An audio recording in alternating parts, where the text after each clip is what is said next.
Students, welcome to our next video. So in this video I'll explain what is PLC sequencer. Okay, so PLC sequencer acts as a pointer and points one of the word from the block of data stored in the memory, right? So it is kind of a pointer. So it points the data in the memory where actually the data is stored. It fetches the word one at a time from the memory and transfer or move to the memory another location or to the output. Okay, so it actually move or fetches that data from that memory into another memory location.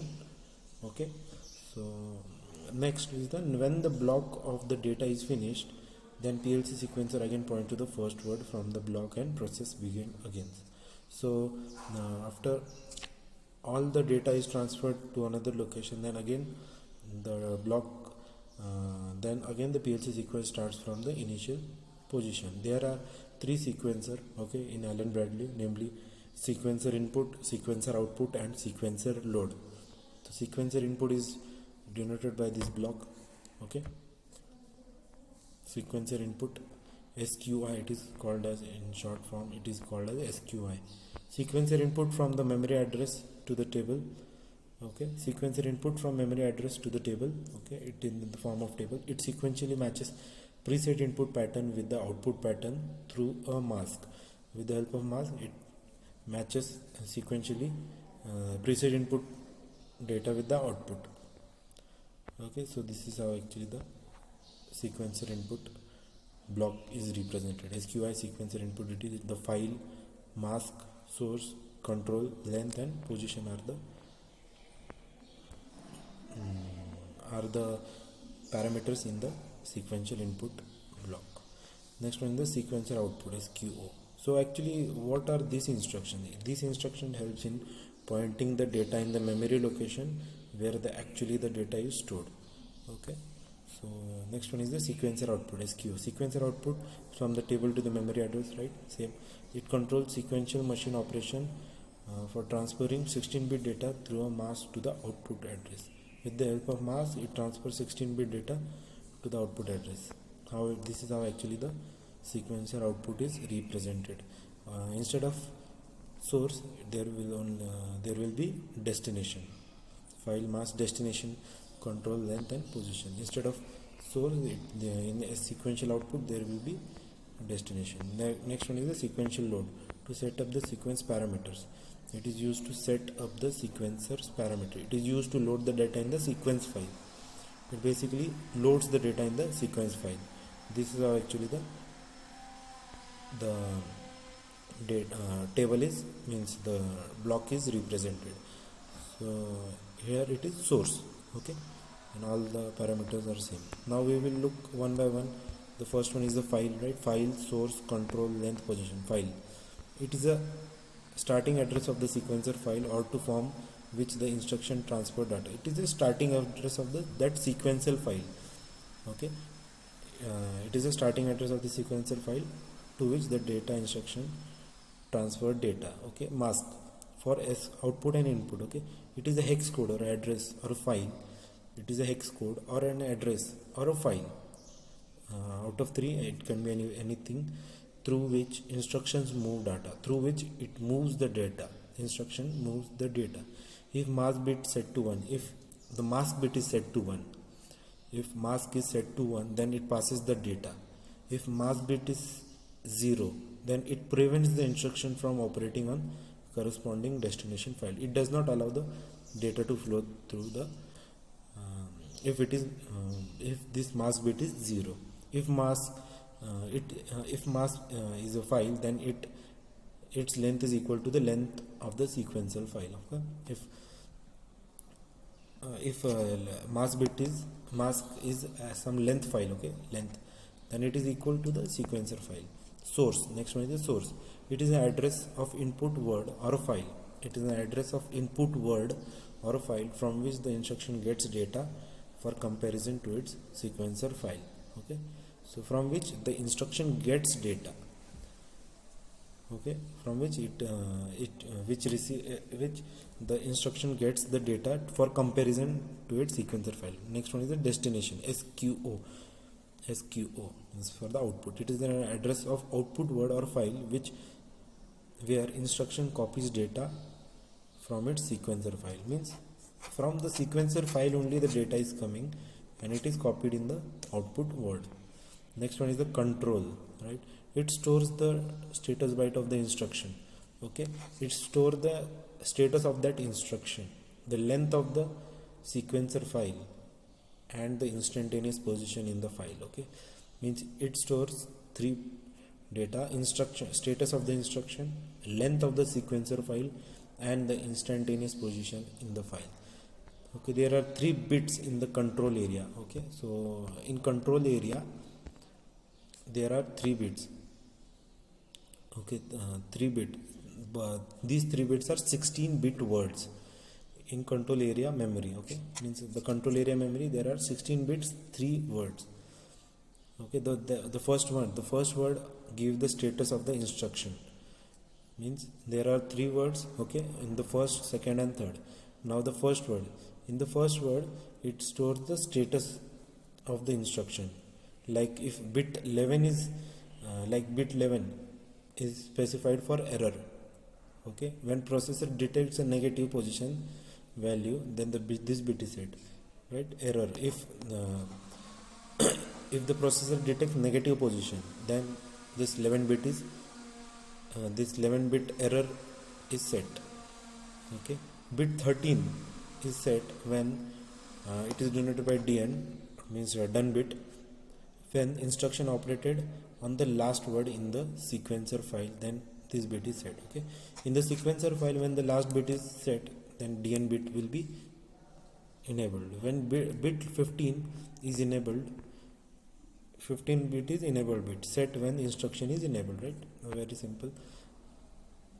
This is for first word. Okay, then the second word, it is the length of the the number of the words of the sequencer file starting at position 1 or position 0 is the startup position, right? It is for the startup position. At the end of the every cycle instruction reset to position 1, sequencer uses length plus 1 word of data to each file referenced in the instruction, right? Next one is the third word. Third word is the position, the word, location or step in the sequencer file from which the instruction moves data in SQO output, right? The word, location or step in the sequencer file from which the instruction moves data in SQO instruction. This is how actually the SQO instruction is denoted. The position value is incremented internally by SQO or SQL instruction. Separate ladder is required for SQI instruction. A reset reset instruction can reset the sequencer. All control bits and position will be reset to 0. Means it resetted into initial position.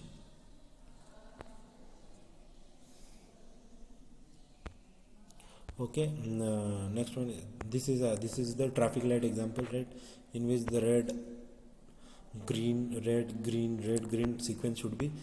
This is how actually the block diagram is represented. The light pattern are stored in the memory location. So this is the memory location. Okay, B4:0 to B4:3. Okay, it is stored by the programmer. Okay, in these locations, the light pattern is then moved out to the output corral sequentially as the function is activated, right? As the function is activated, then it is moved to the output. The mask, right? The mask means the for protecting, means any negative kind of comment, if bit is enabled, then it will protect from that. So mask 00FF, so 00 is 0 bit. So 0000000 triple 44111111. So this is how actually the 00FF is represented in binary form. Is used that only 8 bit are changed. Okay, only 8 bit is used. Length is 3 but data word is 4. Okay, so the length is 3 but the data word is 4, where P now this is actually the SQL and SQI sequencer instruction is denoted of the traffic light example. SQL, SQI, add, GT means greater than or move for moving the data. Okay, when P goes from false to true, then when this P goes true, then the SQL function, this function will move to the next position in the sequencer list n7:01, okay, and load a value from I001. Okay, so this from source it will load the data okay in n7:01. If P remains true, if this P remains true, then the value n7:01 will be overwritten each time. If after that cycle, if same condition P is remain on, then it will overwrite each time. At the end of the sequencer list, the position will reset to 0. At the end of the sequencer list, as the sequence list is over, then the position will be resetted to 1. The sequence input function will compare value in the sequence list to the source I002 while Q is true, right? The sequencer input function will compare. This function will compare SQI, compare value in the sequence list to the source I002, right? It will compare with the I002 source while Q is true. If two value matches, B3:00 will stay on, right? If these two value matches, then B3:00 output of that rung will be on while Q remains true. Till the Q remains true, then B3:00/00 will be true. The mask of 0 value is 000F or 000F. So only lower nibble bit will be compared, and next one is this bit. If this is true, then all the further bits will be operated sequentially. Okay, so this is the traffic light example. Next one is the PID controller. PID, what is PID is proportional integral derivative. Okay, so P for proportional, I for integral, and D for derivative instruction. So this is how actually the PLC PID is represented. Control block is there, process variable is there, control variable is there, control block length is given, and setup screen is there. PID is an output instruction that controls physical properties such as it controls actually temperature, pressure, liquid level, or flow rate using process loop. Okay, it controls the closed loop using input from an analog input module and provide output to an analog output module, right? So remember this point, it takes the input as analog form and give the output in analog form only with the help of analog output module. It can be operated in two modes, timed mode and STI mode. In timed mode, the instruction updates its output periodically at a user selectable rate. Okay, so it updates its output. In STI mode, instruction is first placed in interrupt subroutine. This instruction is firstly placed in instruction subroutine, then it updates the output every time the STI subroutine is scanned. Okay, so the PID instruction in rung, this is how it is denoted.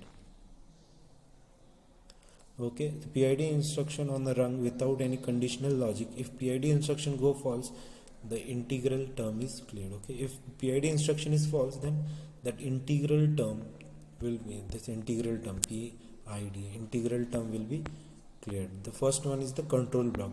It is a file that stores the data required to operate the instruction. So control block, it is a file in which the data is stored. The file length is fixed at 23 words and should be entered as an integer file address only. So it is used for integer file only, and its size is 23 word. Do not assign control block address to any other instruction in the program. Okay, if control block address is given one address, then that address should not be given to any other instruction. It is next one is the process variable. It is an element address that stores the process input value. The process input value is stored in this PV variable. This address can be location of the analog input where the value of the input A to D converter is stored. Okay, control variable. It is an element address that stores the output of the P/D instruction. not integral address. Okay, the output value ranges from 0 to 16383 integer value, which can scale the PID output range to particular analog range as as per requirement, application requirement. The output range can be set up from 0 to 1638 integer value. The control block length is also 23 word and should be programmed as an integer file, right? So control is an integer file, right? So this is how actually the PID is represented in PLC programming. Okay, so with this example, with this topic, we have covered almost all the topics. Okay, so thank you for watching. Bye.